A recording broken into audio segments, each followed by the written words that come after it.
Can't focus on me. Baby, can you focus?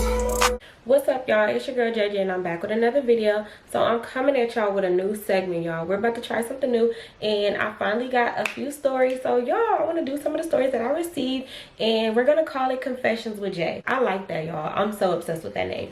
So yeah, let's get into these story times, y'all. And if y'all have some story times, don't forget to send them to the email. I will leave everything in the box below. Don't forget to follow me on Instagram and don't forget to follow me on TikTok. So yeah, let's get into the story time, y'all. Okay, so the first story.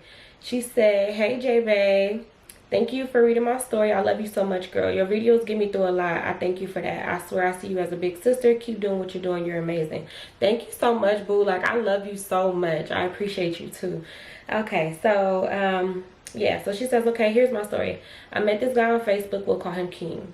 He seemed so good and chill at the beginning. Everything seemed great. Then we started getting deeper into talking. I found out he worked in fast food. I don't judge because at the time I wasn't even working. But I did say the next guy I messed with had to be on my level or can at least meet me halfway. I even lowered my standards down near to the ground for him. LOL, you'll see, keep reading. Even though I didn't have a job, I left it for childcare reasons. Understandable, girl.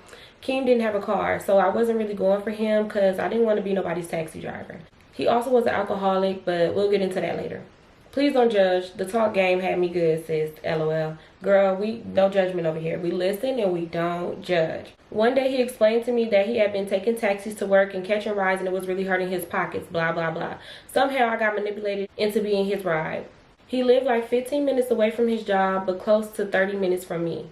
So I'm literally trooping over there to take him to work, breaks, take him home. Did I mention he wasn't giving me no gas money? We listen and we don't judge. I'm just such a big-hearted person. I want to help everyone. So I didn't even bother asking since he was saying taxis was hurting his pockets. Weeks of that go on and I'm starting to get tired of it. The time that my baby was in school was my time to do little order apps and make some money. At this point, I didn't even have time to do orders because I have to work around his schedule. I'm doing all this and we hadn't even went on a date. The nigga haven't even had bought me a candy bar. Alright, so our first date, he wanted to go out of town. He didn't have a car or no license, so of course I had to drive. But before we hit the road, we stopped and we got a bottle. So we wouldn't have to stop when we got there. Why Keem popped the bottle open while I'm driving and started drinking like it was some juice. We finally reached our destination, which is an arcade place, because that's what he wanted to do. And this man is drunk as... wow. I mean, tripping over his feet, talking around to people crazy, literally doing the most. I'm trying to take him around and play games to make the best of the moment, then this man started getting rowdy with me. So imagine this for the first official date. We finish up there, then we go to a restaurant. Keem picked the most expensive restaurant while we was in the car. When I spoke on the prices, he said, I'm a real... I ain't hurting about that. But you was hurting about them taxis. Oh, okay. The whole time we were in the restaurant, he's drunk.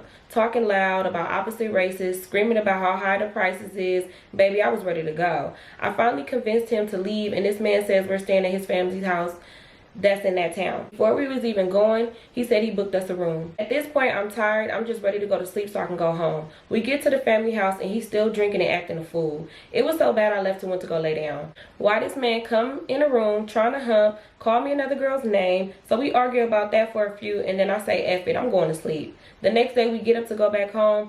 By the way, throughout the night his phone was blowing up.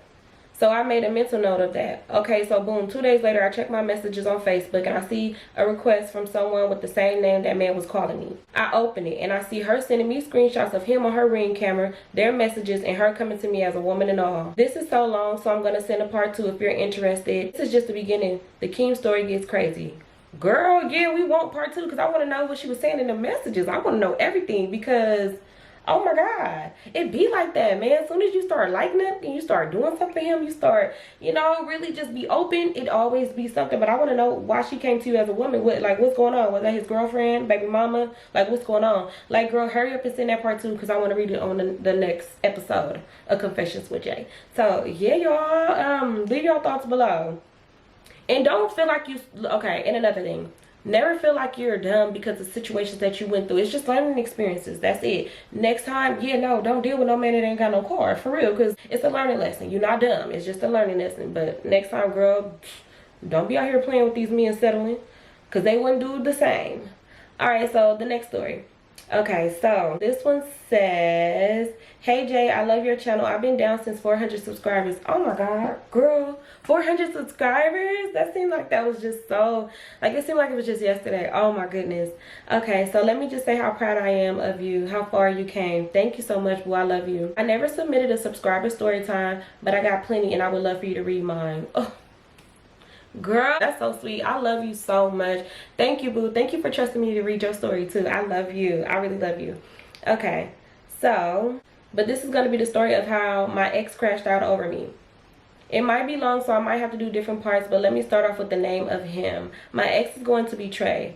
I was almost 18 at this time and Trey was 23. Red flag, I know. Me and Trey had a weird relationship. I always knew he talked to other girls, and we even had relations with a handful of the girls that he talked to. I was so young and naive at the time, so I was down for whatever, and he took advantage of that. But for some reason, he always liked me more and treated me differently. When he had went to jail, I held him down, made sure we talk every single day, sent the oodles and noodles and all that he needed. He was in jail for a few months, so I thought when he got out, things would be different. I got tired of dealing with new girls. I was cool with some of the girls we already had, but after spending thousands and being arrested and interrogated by the police for him, I wasn't ready to deal with anything else. This is another story time, so let me know if y'all want that one. We want that one. We want it, baby. Send it. Send it. Okay, so since he got out and did him, I honestly was over the relationship. So while I was at work, I met this guy named Ken. Me and Ken were best friends. Aww. And honestly, we would just joke and vibe at work. He eventually ended up being my baby daddy, but we'll skip that for now. Girl, period. Lovers and friends.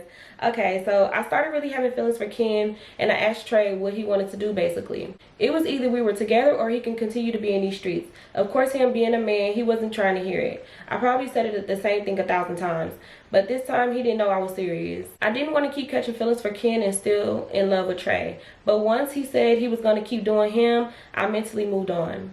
And it wasn't just that, it was the jail, it was everything. He just kept on with the same BS. So me and Ken are getting closer. I used to take him home, pick him up from work, and basically we were locked in. At this point, we never kissed or did anything, y'all know, but we literally were just a vibe. So one day we're at work. We worked at a sandwich place together, so we're standing next to each other in the line waiting for customers. So we're just playing and flirting, then I see Trey walk in. I've been falling back for him, so he started applying pressure. You know how they do everything you want them to do when you're already done with them. So he comes in trying to make small talk. I don't know what to do because my man is right there, Ken. And my other man standing across the counter studying everything that I'm doing. He's asking me stuff he never did, asking me if I want Starbucks, all that type of stuff. So I'm trying to talk to him but not be weird towards my man because I really liked him, and at this point, I was over Trey. So I guess at that point, he asked me something the same time as Ken asked me a question, so I answered Ken first. When I tell you this sent him the f off, it's crazy because I had one on the side of me and one in my face. So I literally had to make a choice. I didn't notice he was mad about it until I walked to the other side of the kitchen. On the other side of the kitchen, it goes out into the lobby where the customers are. Girl, oh my goodness. Okay, so why did Trey walk to the other side where I was and literally pulled me out the kitchen by my neck and was questioning me about why I talked to him first and why I was being weird? I was literally so in shock. I eventually got him off me. He realized that he's a grown man putting his hands on me, and he immediately left.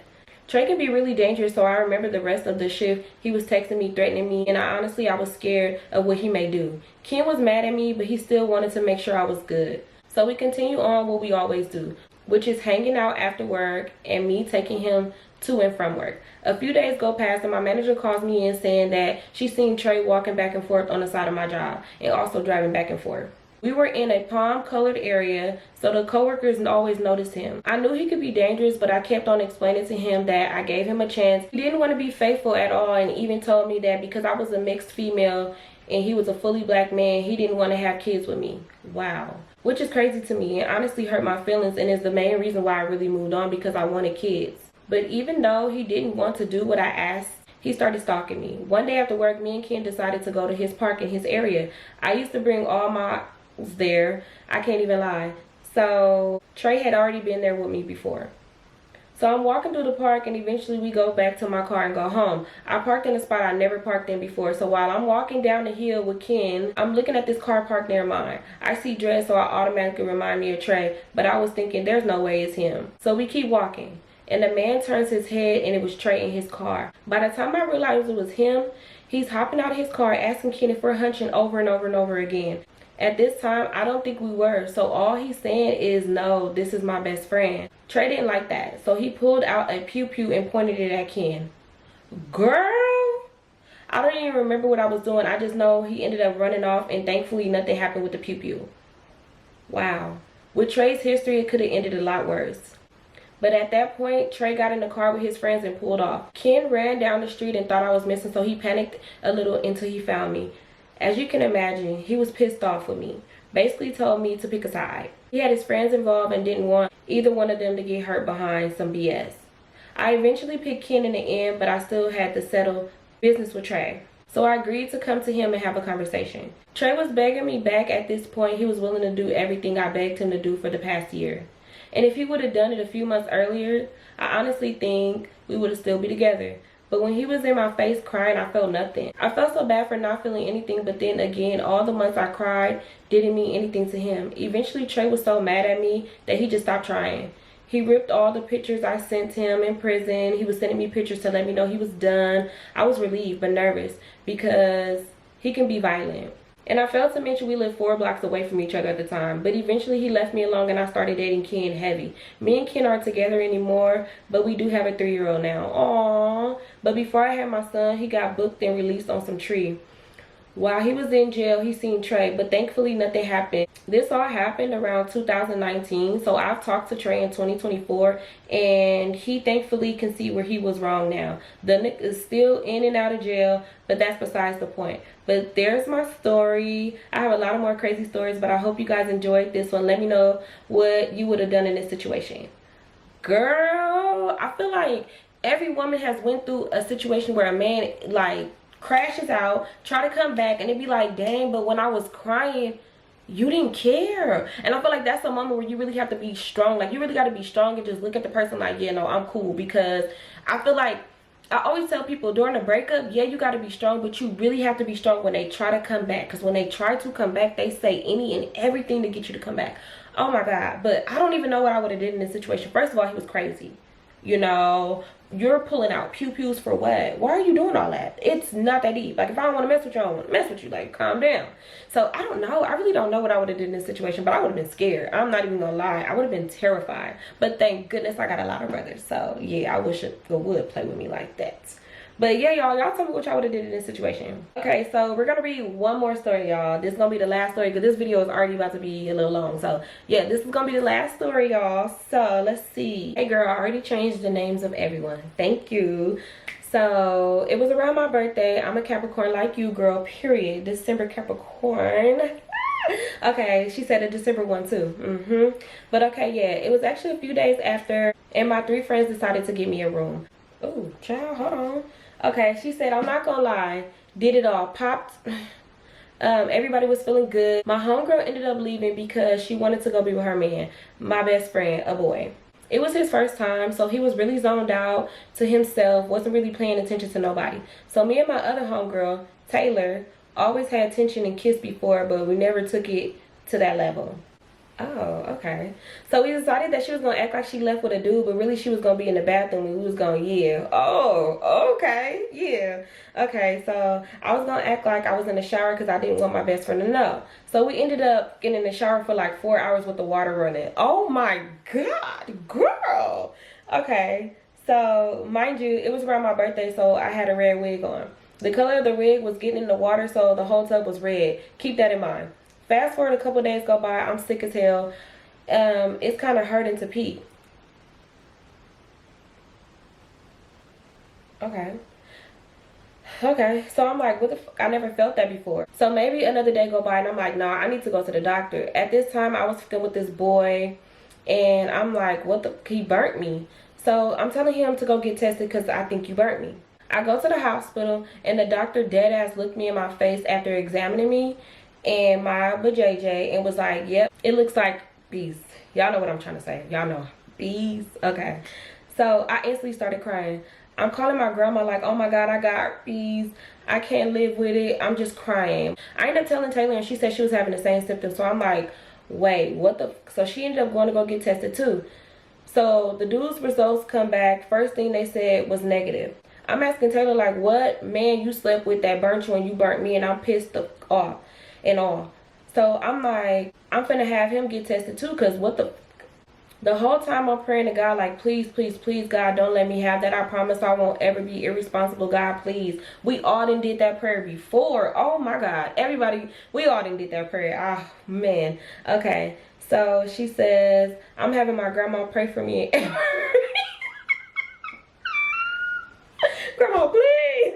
Grandma, please have a church pray for me. So the results come back negative. And when I explained the situation to people, I didn't at first, because it's like, what was you doing in the shower? But like I said, it was because we was pretty much soaking in that water with the hair dye and the chemicals in it for so long. I'm very happy I didn't have that, because when I tell you, baby, that was going to be a tough life. I was not ready for it. Oh my God. Girl, oh my God, you got me over here cracking up. She said, but happy early birthday and thanks for reading my story. Thank you for sending your story in, boo. Oh my God, listen, I would have lost my mind. I'm gonna tell you right now. But yeah, thank goodness you got yourself checked out, because there's some people that won't go get checked out at all. So love you for going to go, you know, check up on your body. But oh my goodness, that was a crazy story time. But y'all, that is the ending of this. I actually enjoy reading stories. It is, I'm not gonna lie, it's not as easy as I thought it was gonna be. I made a lot of mistakes, so hopefully y'all don't notice the mistakes and it's, you know, smooth sailing. And yeah, y'all, I hope y'all enjoyed these subscriber story times. Y'all don't forget to send y'all subscriber story times in, because we have enough for the next video. But you know, I kind of want to do this like once a week or once every other week or something. I don't know, y'all let me know. But yeah, y'all, I hope y'all enjoyed Confessions with Jay. All right, y'all, I love y'all so much. Bye.